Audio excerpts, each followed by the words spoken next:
Me acompaña Camilo González. Camilo González es profesor de Relaciones Internacionales de la Universidad San Buenaventura en Bogotá, en la capital colombiana. Camilo, ¿cómo estás? Bienvenido a Extra News Mundo. Muchas gracias por acompañarnos y Muchas gracias por la invitación.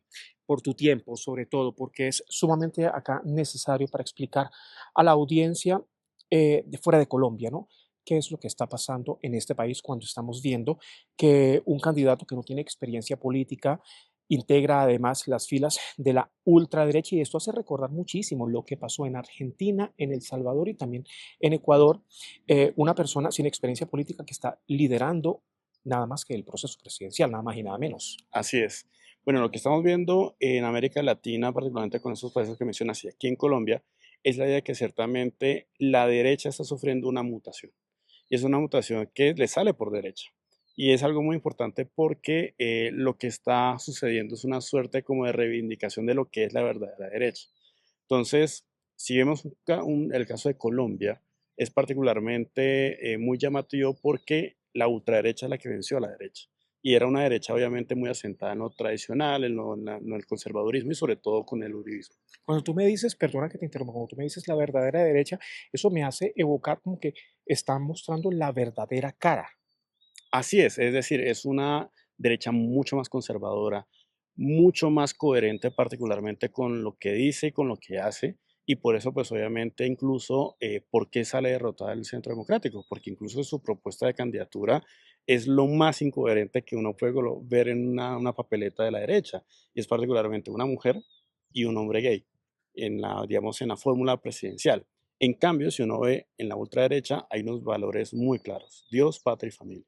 Y eso pues obviamente se revitaliza con la ultraderecha, que obviamente lo que termina haciendo es mostrar un poco más ese conservadurismo social, mostrar mucho más esas reformas del libre mercado y sobre todo asentar la autoridad a través del orden. Y aquí está pues obviamente la recuperación del papel de las Fuerzas Armadas, no solamente como un agente de defensa, es decir, de la frontera, sino un agente dentro de la seguridad pública, es decir, dentro del orden interno. Cuando tú me haces mención de las candidaturas derrotadas, una mujer y un hombre abiertamente homosexual, estamos haciendo referencia a los antiguos candidatos del uribismo, que nada más, no sé si fue una sorpresa, pero tuvieron solamente 6%. Yo creo que también fue como que una sorpresa para el electorado colombiano. Ahora me hablas también de la fuerza pública, es como la imposición, pudiese decirse así, de la mano dura. Sí, yo creo que es la mano dura, pero en forma de seguridad democrática 2.0. ¿Cómo es eso? Básicamente es la mano dura en términos discursivos y es castigar al que comete el delito, incluso castigar al que piensa distinto, porque ciertamente es algo muy llamativo del discurso de las Espriella sobre llamar bandidos, delincuentes al opositor político. No, no necesariamente es una categoría limitada o restringida para los delincuentes. Y segundo, ¿por qué la seguridad democrática 2.0? Porque ciertamente se sabe que tiene que tener apoyos dentro del legislativo y la mayor fuerza de oposición en estos momentos frente al pacto histórico es el centro democrático. Entonces, es muy popular hablar de la Espriella porque ciertamente es un candidato que no recuerda o por lo menos no hace ilustración, por ejemplo, de los partidos de derecha convencionales que ya gobernaron, los famosos nunca que él siempre denomina. Pero ciertamente que cuando llega a gobernar, pues el contexto es totalmente distinto. Solamente tiene 5 representantes, 5 diputados, y eso no le alcanza ciertamente para sacar adelante, digamos, sus proyectos de ley. Por lo tanto, tiene que unirse con los de siempre, que han sido, pues, obviamente, los partidos de derecha. Pero sí lo que hace recordar y sobre todo al colombiano de a pie, a esos más de 54 millones de colombianos, lo hace recordar es con ese discurso sumamente agresivo de alguna u otra manera, de mano dura, es la época de confrontación no política, sino armada que vivió Colombia, más de medio siglo de un conflicto armado que si bien ya no está en la misma escala, la gente tiene muchísima memoria. Sí, así es. Creo que recuerda dos momentos de la historia de Colombia. Primero, la violencia con V mayúscula, que fue ese enfrentamiento entre liberales y conservadores, muy sangriento, que pues obviamente incluso tiene su punto álgido con el Bogotazo. Creo que esa es como la figura que recuerda un poco, digamos, este tipo de ideas como destripar al de izquierda, pero también recuerda mucho la última fase del conflicto armado antes o previo al acuerdo de paz, Y es un poco la idea de la mano dura del control territorial que obviamente se instaló durante el gobierno de Álvaro Uribe.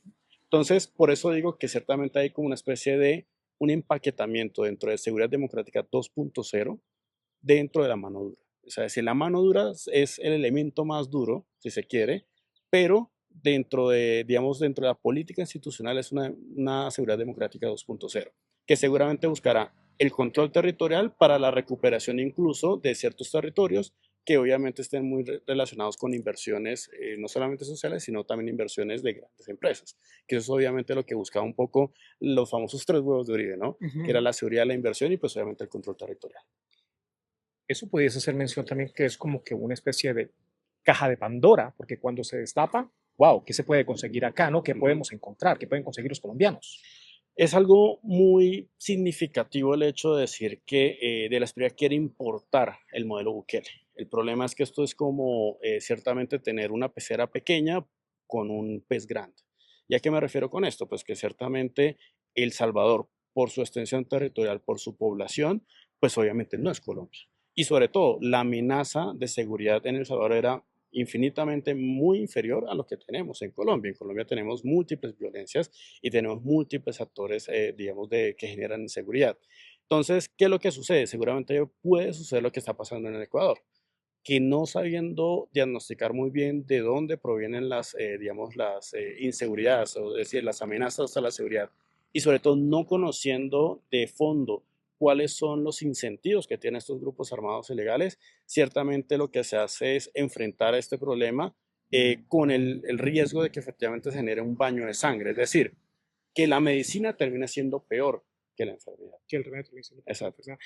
Bueno, precisamente quería llegar hasta allá, ¿no? Hasta el escenario de Ecuador, porque cuánto puede impactar esa bandera que ha tomado de la Espriella, de líderes políticos, de presidentes también de ultraderecha y de extrema derecha, como Ecuador, ¿no? Ujú. Como la Argentina de Javier Milei, como Donald Trump de Estados Unidos, que nomás conocerse los primeros resultados del preconteo de la Registraduría Nacional de la República ya llamaba Ujú. telefónicamente a hablar de la Espriella, a felicitarle. Entonces, ¿qué tanto puede influir eso teniendo en cuenta que el contexto colombiano es muy diferente al de estos cuatro países?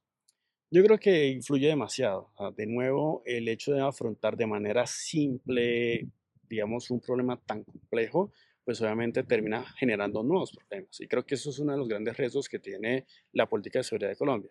Y es que se enfoca simplemente en una sola arista del problema, deja las otras e incluso empiezan a engrosarse, empiezan a nutrirse y terminan convirtiéndose en nuevas violencias que deben ser enfrentadas en el futuro. Entonces yo creo que lo que sucede aquí un poco es que importar estos modelos, inclusive importar las amenazas de seguridad de países extranjeros que incluso, pues obviamente no le corresponden a Colombia, como el caso, por ejemplo, de la migración, pues obviamente termina sobredimensionando un poco el papel que va a tener el Estado. Y lo que suele pasar, sobre todo lo que pasó en El Salvador, es que estos aparatos que terminan siendo funcionales para atacar el problema de seguridad pública, Ujú. después terminan siendo funcionales para la represión de los opositores. ¿Qué puede pasar entonces también con la izquierda en Colombia? Porque las amenazas, una vez conocido el preconteo, era agarra las maletas, haga valijas y bueno, ya después de ahí uno se imagina lo que puede pasar. E Iván Cepeda respondía hace muy poco, no tenemos miedo. Ujú.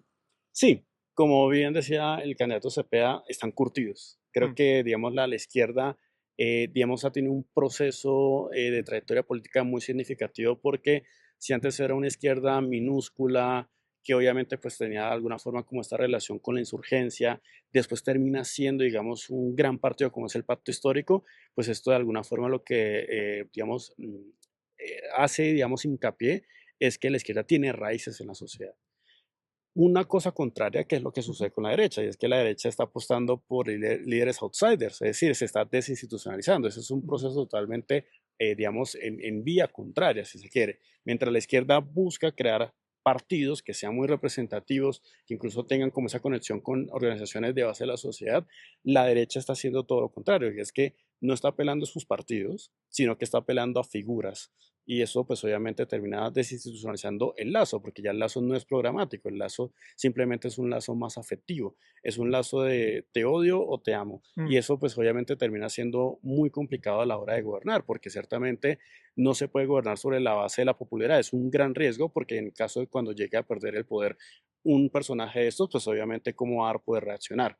Digamos que va a reaccionar obviamente de forma mucho más emocional y no obviamente a través de políticas públicas, que es como sería obviamente un gobierno a través de una línea más programática.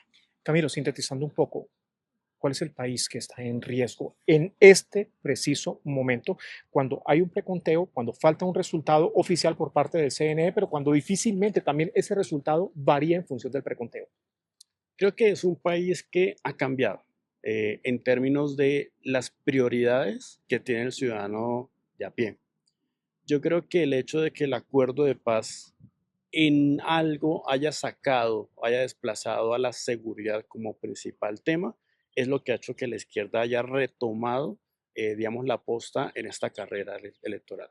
Creo que el hecho de que las FARC saliendo de la ecuación, la antigua insurgencia colombiana haya salido de la ecuación, ciertamente le permitió a la izquierda poner temas sobre la mesa, temas como la desigualdad, temas como la pobreza, temas como la redistribución de la riqueza.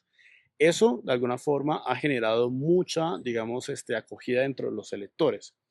Obviamente, la izquierda no ha venido preparada para un tema que sí cabalga sobre América Latina de manera muy importante, que es el tema de la inseguridad. Y ahí vemos un poco uno de los fallos importantes del gobierno Petro, que ha sido la paz total. Obviamente es un tema más de manejo, porque ciertamente la voluntad es tratar de finiquitar lo que en 2016 comenzó, que simplemente fue acordar con una exguerrilla un acuerdo de paz, y lo que se trata ahora de hacer con la paz total, como su nombre lo indica, es pacificar el territorio de todas, obviamente, las amenazas de seguridad. Obviamente la izquierda nunca ha sido experta, si se quiere, digamos, en este tipo de temas, pero ciertamente lo más valioso es que la izquierda trata de colocar temas que en su momento, por la cuestión de la seguridad, habían sido invisibilizados. Finalmente, Camilo, y nos queda poco tiempo, lamentablemente el tiempo de televisión vuela, ¿cómo impacta este resultado de Colombia en la región latinoamericana? Creo que hay un péndulo y es un péndulo muy paradójico porque, de nuevo, las derechas eran las oposiciones a los gobiernos de izquierda. Estos gobiernos de izquierda surgieron después del estallido social, surgieron obviamente después de la crisis del COVID-19. Ahora han tenido que enfrentar oposiciones que incluso organizativamente pues tienen las redes sociales, la inteligencia artificial, que moviliza mucho más votantes La desde 2.0 que decías. lo 2.0, exacto. Eso termina movilizando al votante desde lo emocional, no tanto desde lo racional, si se quiere. Y ciertamente, de alguna forma, la izquierda se enfrenta, digamos, a ese gran reto. A un reto de cómo movilizar al votante más allá de la plaza pública e incluso mucho más allá del programa de gobierno. Es decir, cómo encantar y cómo entusiasmar a una persona para que salga a votar por la izquierda. Ahora bien, a nivel internacional, el péndulo no es un péndulo, si se quiere, pensado. Creo que es algo más coyuntural. ¿Por qué? Porque al final de cuentas tenemos unas oposiciones de derecha que están capitalizando algo y es el descontento con los gobiernos. El descontento con los gobiernos varía entre países, pero uno diría que hay dos grandes variables. El tema de la inseguridad, de nuevo, Ujú. que en el cual la izquierda no estaba preparada para asumirlo, y el tema económico. Un tema económico que si bien puede tener a una arista doméstica, es decir, en términos del déficit fiscal que algunos gobiernos de izquierda tienen por el gasto público Ujú. que han hecho, también es una variable externa la más importante porque obviamente estamos viviendo un momento de la economía internacional muy, muy complicado, relacionado pues obviamente con altas tasas de interés, obviamente con todas las confrontaciones geopolíticas que terminan haciendo escasear, bueno, reduciendo un poco el acceso a ciertos recursos. Y sobre todo una América Latina que desafortunadamente no ha salido de la matriz productiva. Siempre ha sido una región que ha sido más exportadora de materias primas que de servicios, por ejemplo. Entonces, creo que la izquierda se enfrenta un poco a la idea de cómo romper esa dependencia de las materias primas, cómo enfrentar, digamos, la desigualdad sin obviamente dejar al Estado, pues obviamente en unas condiciones de déficit, y en últimas, pues también enfrenta la idea de cómo aprender un poco a dar soluciones frente a un tema que es muy urgente en estos momentos, que es la inseguridad. Pues, parece ser que es como que el génesis, ¿no?, de todo esto usado como bandera por parte de la ultraderecha, la extrema derecha y la derecha Uh -huh. tradicional para capitalizar entonces en función del electorado, la inseguridad. Camilo, muchas gracias. Muchas gracias, Juan Carlos, por la invitación. Venga, por favor. Camilo González es profesor de Relaciones Internacionales de la Universidad San Buenaventura de Bogotá, en Colombia. Para más informaciones, extranewsmundo.com.